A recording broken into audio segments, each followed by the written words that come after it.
Hello students, DMA guess paper में आप सभी का बहुत बहुत स्वागत है। और आज हम लोग गेस पेपर के एक और क्वेश्चन के वीडियो सॉल्यूशन के साथ आपके साथ हैं।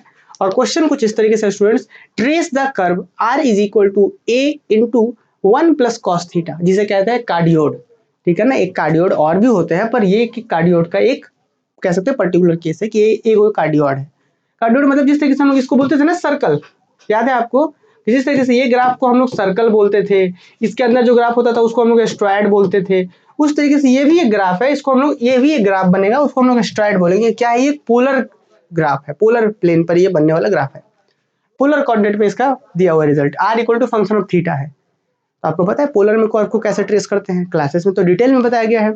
यहाँ पे आइए हम लोग इसका रिवीजन करते हैं क्वेश्चन का। तो सबसे पहले लिखेंगे the given equation of curve is r equal to a into 1 plus cos theta, this is relation number 1। Next बच्चों क्या करेंगे, सबसे पहला बात सिमेट्री चेक करते हैं। सिमेट्री कि भाई क्या किसके अबाउट ये सिमेट्री है। तो सबसे पहले हम क्या करेंगे, सिमेट्री में लिखेंगे if we put minus theta for theta, कि थीटा के जगह पर आप माइनस थीटा पुट कर दीजिए, तो क्या वी फाइंड दैट, हम क्या पाएंगे, हम ये पाएंगे कि r equal to a into 1 plus cos minus theta, theta की जगह माइनस थीटा पुट कर, आपको पता है जी कि कॉस माइनस थीटा बराबर कॉस थीटा ही होता है। तो फाइनली हम देख रहे हैं कि इसको लिख सकते हैं r a 1 plus cos theta, cos minus theta को अगेन कॉस थीटा लिख सकते हैं। तो फाइनली आपने क्या देखा कि थीटा की जब माइनस थीटा पुट कर दिए तो भी कोई फर्क नहीं पड़ा। इसका मतलब कर्व जो हो गया symmetrical about initial line, initial line के अबाउट सिमेट्रिकल हो गया। इनिशियल लाइन मतलब समझ रहे हैं ना, पोलर कोऑर्डिनेट में क्या होता है, इनिशियल लाइन ही होता है।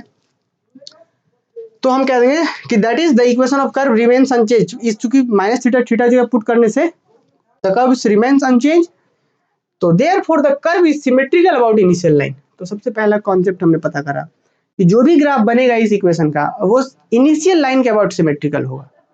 अब अगले क्वेश्चन में बात करते हैं पोल एंड टेंजेंट की, क्या वो ग्राफ जो होगा, जैसे इनिशियल लाइन यहाँ होता है, देखिए जैसे इनिशियल लाइन मान लीजिए यहाँ है, ये पोल हो गया ये, तो क्या वो ग्राफ पोल को टच करेगा? पोल को टच कब करता है? तो हम लोग क्या करते हैं जी, देखिए हम लोग उसके लिए क्या करते हैं, सबसे पहले कि पोल एंड टेंजेंट में कि we put r equal to zero, जो भी r का वैल्यू है उसको जीरो को पुट कर देते हैं हम लोग खुद से, कि we put r equal to zero भी है। उसके बाद देखिए तो r का वैल्यू क्या था, a into 1 plus cos theta equal to zero put कर देते हैं। उसके बाद सॉल्व करते हैं, अगर थीटा का वैल्यू कोई रियल आ गया तो बोलेंगे पास करेगा ऑरिजिन से, सॉरी पोल से। नहीं आया रियल तो बोलेंगे पास नहीं करेगा। देखिए जब r equal to zero put करेंगे तो वी हैव क्या होगा, r का मतलब a into 1 plus cos theta which is equal to zero, हम पुट कर रहे हैं, a को इधर भेज दिए, जीरो खत्म, 1 plus cos theta equal to zero. अब कॉस थीटा इक्वल क्या होगा, 1 उधर गया तो -1, तो कॉस थीटा -1 किस पे होता है, थीटा इक्वल टू पाई पर। तो मतलब क्या, थीटा का वैल्यू क्या आ गया, पाई आ गया, रियल आ गया। तो कह सकते हैं कि r जीरो हो रहा है किसके लिए, थीटा इक्वल टू रियल के लिए, तो कह सकते हैं कि रियल आ गया ना थीटा का वैल्यू। इसका मतलब कि therefore the curve passes through the origin, sorry through the pole, उसको पोल बोलते हैं पोलर कोऑर्डिनेट में। तो मुझे उम्मीद है समझ पा रहे होंगे इस कॉन्सेप्ट को, हालांकि क्लास में तो बहुत डिटेल में बताया गया है ना। अब एक बात आ गया कि चलिए जो भी ग्राफ होगा इस लाइन के ऊपर, मतलब ये इनिशियल लाइन के ऊपर वैसा ही नीचे, और क्या कि ये ग्राफ जो बनेगा वो पोल को टच भी कर रहा है, पास कर रहा है वहां से।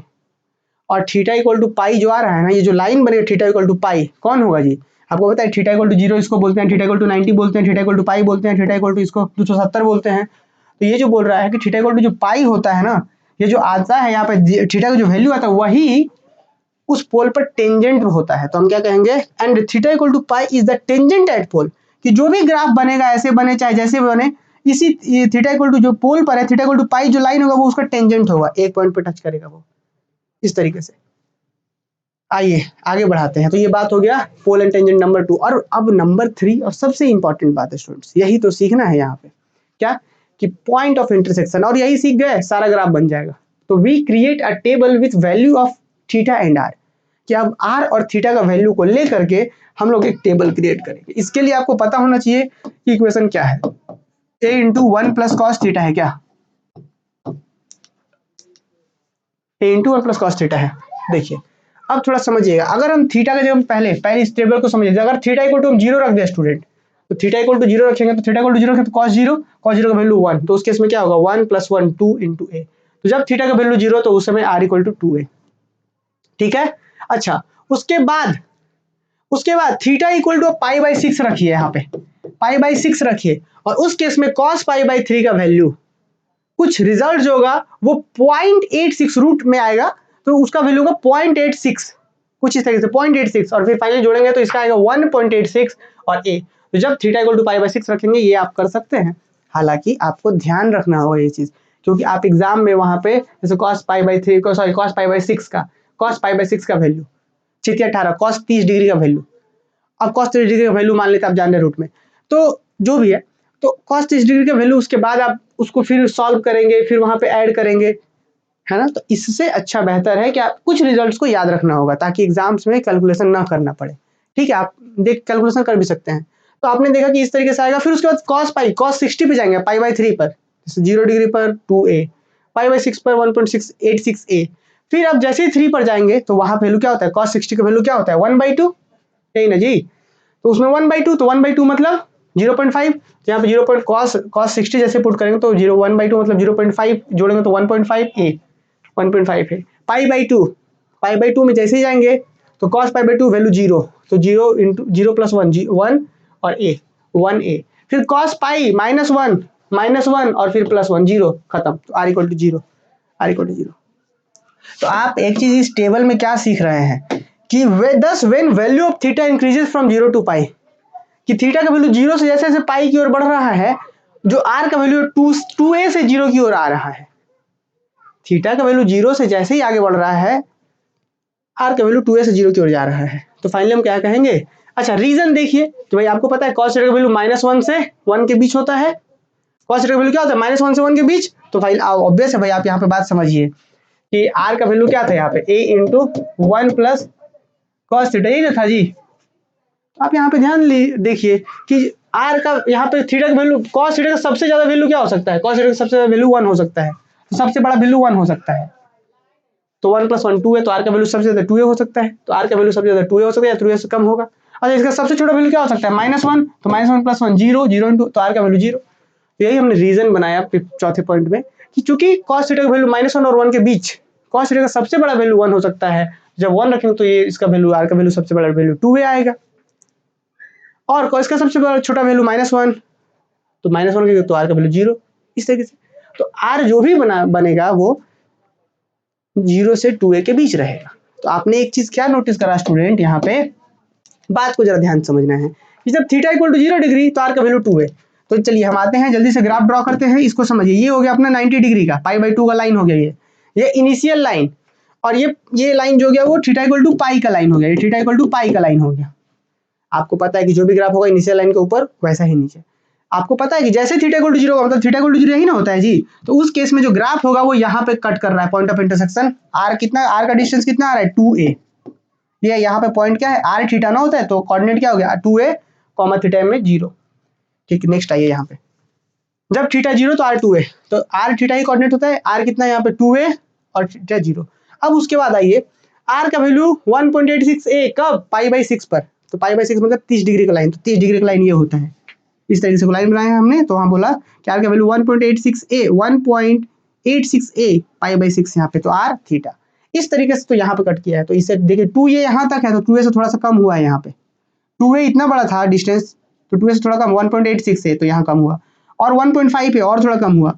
फिर उसके बाद धीरे धीरे जा रहे हैं, तो π/2 पर कितना हो गया था, π/2 पर देख लीजिए, π/2 पर सीधा सीधा a हो गया था, यहाँ पे π/2 पर सीधा a हो गया था, यहाँ पे r के जगह पे a और एंगल में π/2। फिर अब जैसे ही पाई किए, जैसे एंगल पाई किए तो r तुरंत 0 हो गया, मतलब यहाँ पे डिस्टेंस ऑरिजिन से ऑरिजिन का ही डिस्टेंस, बात आ रहा है ना समझ में, ऑरिजिन से ऑरिजिन यही, सॉरी पोल से पोल का डिस्टेंस 0, तो एंगल पाई पर ये। तो जब इधर का हम लोग ग्राफ ड्रॉ कर दिए तो सेम ऐसा ही ग्राफ नीचे होगा, तो इधर का हो गया। तो इस तरीके से हमने यहाँ पे ग्राफ ड्रॉ करा। तो सबसे इंपॉर्टेंट क्या होता है, इस टेबल को क्रिएट करना, और उससे भी ज्यादा इंपॉर्टेंट है कि भाई आपको आइडिया होना चाहिए कि पोलर कोऑर्डिनेट में किस तरीके से पॉइंट्स रिप्रेजेंट होते हैं। जैसे कि एक्स वाई कोऑर्डिनेट में क्या होता है, एक्स वाई कोऑर्डिनेट में कोई पॉइंट देते हैं तो उसको दो पैरामीटर की एक्स और वाई, मतलब कि इधर से एक्स में कितना डिस्टेंस और वाई में कितना। पोलर कोऑर्डिनेट में क्या होता है, सिर्फ जैसे मान लीजिए एक इनिशियल लाइन होता है और कहीं पे देंगे पॉइंट, तो एक डिस्टेंस r और एंगल कितना है वो उसे बोलते हैं थीटा। तो मुझे उम्मीद है कि सही बच्चों को ये बातें समझ में आई होगी। तो ये हो गया कार्डियोड का ग्राफ, लेकिन ये कौन सा कार्डियोड का ग्राफ है, तो r equal to a into 1 plus cos theta, r equal to 1 plus cos theta, r equal to a into 1 plus cos theta, this is the graph of this. अब इसके बाद पता है स्टूडेंट्स, अब आपके लिए होमवर्क भी होता है कि ठीक इसी के जैसा एक और, अब एक ग्राफ ऐसा भी होता है, देखिए एक ऐसा भी होगा कि इस तरीके से ग्राफ आएगा, ये जो हार्ट शेप इधर से बना है ना, तो वो ऐसे बनेगा, ऐसे ऐसे, ये भी एक कार्डियोड है। फिर और दो कार्डियोड होता है इस तरीके से भी, ऐसे भी, ये साइन में आ जाएगा, ये साइन में आ जाएगा। और फिर ऐसे, ये जैसे यहाँ पे देखिए ये वाला जो इसमें जो हम प्लस करके लेके चले थे, तो प्लस करके चले थे तो इधर वाला बना था, इधर वाला, और जब वहां पे सिर्फ 1 माइनस cos थीटा कर देंगे तो ये वाला बन जाएगा। फिर साइन में एगो और दूसरा साइन में प्लस और माइनस के साथ। तो इस तरीके से और भी कार्डियोड है, और सेम इसको ट्रेस करना सीख लीजिए आप लोग, है ना। तो चलिए बाकी इस क्लास में इतना ही, और बाकी आपको बता दें कि आप अगले सेमेस्टर्स के क्लासेस के लिए हमारे साथ जुड़ सकते हैं धनबाद मैथ्स एकेडमी का एप्लीकेशन इंस्टॉल करके, है ना। और बाकी हमारे यूट्यूब चैनल जरूर सब्सक्राइब करिएगा धनबाद मैथ्स एकेडमी, यहाँ पे बहुत सारे लेक्चर्स आपके लिए फ्री ऑफ कॉस्ट अवेलेबल करवाते हैं हम लोग, और भी बहुत सारी चीज़ें प्रोवाइड करते हैं आपके कॉलेज से रिलेटेड, यूनिवर्सिटी से रिलेटेड इन्फॉर्मेशन, और भी बहुत सारी चीज़ें। बाकी इस क्लास में इतना ही, मिलेंगे अगले क्लासेस में अगले क्वेश्चन के साथ।